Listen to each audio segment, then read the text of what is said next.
ബംഗാൾ അതിർത്തിയിൽ ലഹരി സംഘം BSFനെ ആക്രമിച്ചു എന്ന റിപ്പോർട്ടാണ് ഇപ്പോൾ പുറത്തു വരുന്നത്. എന്തായാലും ബംഗാൾ അതിർത്തിയിൽ നുഴഞ്ഞുകയറ്റക്കാരായി ഇവർ വന്ന് നോർത്ത് 24 പഗാസസ് ജില്ലയിലെ ഇന്ത്യ ബംഗ്ലാദേശ് അതിർത്തിയിലാണ് ഇവർ BSFനെ ആക്രമിച്ചിരിക്കുന്നത് എന്നാണ് നമുക്ക് മനസ്സിലാക്കാൻ സാധിക്കുന്നത്. അതിർത്തി സേനയ്ക്ക് ഇവരെ നിയന്ത്രിക്കാൻ സാധിച്ചു എന്ന് നമുക്ക് അറിയാൻ സാധിക്കുന്നുണ്ട്.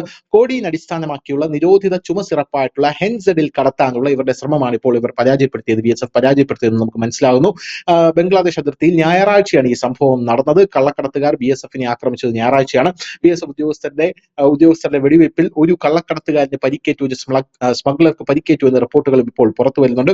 BSF 787 കുപ്പി നിരോധിത ഫെൻസഡൈലും ഒരു ആയുധവും ഇവരുടെ ഭാഗത്തു നിന്നും പിടിച്ചെടുത്തിട്ടുണ്ട് എന്ന് നമുക്ക് മനസ്സിലാക്കാൻ സാധിക്കുന്നുണ്ട്. നോർത്ത് 24 പഗാസസ് ജില്ലയിലാണ് ഈ സംഭവം ഉണ്ടായിരിക്കുന്നത്. ഇന്ത്യക്കുള്ളിൽ നിരോധിത പദാർത്ഥം കടത്താനുള്ള ശ്രമത്തിലാണ് ഇവർ പിടിയിലായതെന്നാണ് നമുക്ക് മനസ്സിലാവുന്നത്. ബംഗ്ലാദേശിൽ നുഴഞ്ഞുകയറ്റക്കാർ BSF ഉദ്യോഗസ്ഥർക്ക് നേരെ ആക്രമണം അഴിച്ചുവിടുകയായിരുന്നു. പോരാത്തതിന് BSF ഉദ്യോഗസ്ഥർ സ്വയം പ്രതിരോധത്തിനായി വെടിയുതിർക്കേണ്ടി വന്നു എന്ന് നമുക്ക് മനസ്സിലാവുന്നു. കള്ളക്കടത്ത് ശ്രമം വിജയകരമായി പരാജയപ്പെടുത്തുകയും നുഴഞ്ഞുകയറ്റുകാരെ തുരത്തുകയും ചെയ്തു എന്നാണ് BSF പറയുന്നതിന് ശേഷം പശ്ചിമ ബംഗാളിലെ കലഞ്ചി അതിർത്തി ഔട്ട്പോസ്റ്റിന് സമീപം സംശയാസ്പദമായിട്ടാണ് ഈ നീക്കം നടന്നത്. ഈ നീക്കം ശ്രദ്ധയിൽപ്പെട്ട ഒരു BSF ഉദ്യോഗസ്ഥനാണ് സംഭവം പുറത്തു കൊണ്ടുവന്നത്.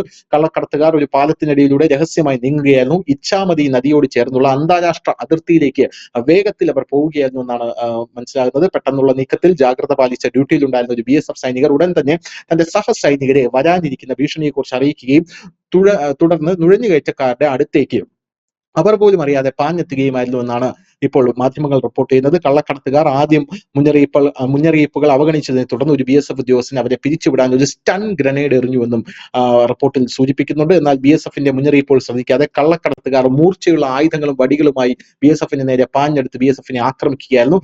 തന്റെ ജീവൻ ആസന്നമായ അപകടം മനസ്സിലാക്കിയ സൈനികർ സ്വയം പ്രതിരോധത്തിനായി തന്നെ PAG, അതായത് പമ്പ് ആക്ഷൻ ഗൺ എന്നാണ് ഇത് അറിയപ്പെടുന്നത്, ഈ ഗൺ ഉപയോഗിച്ച് ഒരു റൗണ്ട് വെടിവെച്ചു. ഒരു കള്ളക്കടത്തുകാരന് പരിക്കേറ്റു. മറ്റു കള്ളക്കടത്തുകാർ ഇടതൂർന്ന മൂടൽമഞ്ഞ് മുതലെടുത്ത് ഓടി രക്ഷപ്പെട്ടു എന്നാണ് മനസ്സിലാക്കാൻ സാധിക്കുന്നത്. പ്രദേശം പരിശോധിച്ചപ്പോഴാണ് ഈ BSF ഉദ്യോഗസ്ഥർ 2 ചാക്കുകളിൽ നിന്ന് 787 കുപ്പി വെൻസഡൈനിലും ഒരു മൂർച്ചയുള്ള ആയുധവും കണ്ടെത്തിയത്. അതേസമയം പരിക്കേറ്റ കള്ളക്കടത്തുകാരനെ ആശുപത്രിയിൽ പ്രവേശിപ്പിച്ചു. അവിടെ ചികിത്സയ്ക്ക് ശേഷം ഇപ്പോൾ അയാളെ ചോദ്യം ചെയ്തു വരികയാണെന്ന് നമുക്ക് മനസ്സിലാക്കാൻ സാധിക്കുന്നു. ആക്രമണത്തെക്കുറിച്ചുള്ള പ്രാഥമിക അന്വേഷണം പോലീസ് നടത്തി വരികയാണ്. എന്ത് തന്നെയായിരുന്നാലും ബംഗ്ലാദേശ് അതിർത്തിയിൽ ലഹരി കടത്ത് ഇപ്പോൾ സുലഭമായിരിക്കുകയാണെന്ന് മനസ്സിലാക്കിയ സാഹചര്യത്തിൽ BSF കനത്ത ജാഗ്രതയാണ് അവിടെ പുലർത്തുന്നത് എന്നും അറിയാൻ സാധിക്കുന്നുണ്ട്. News desk, news India Malayalam.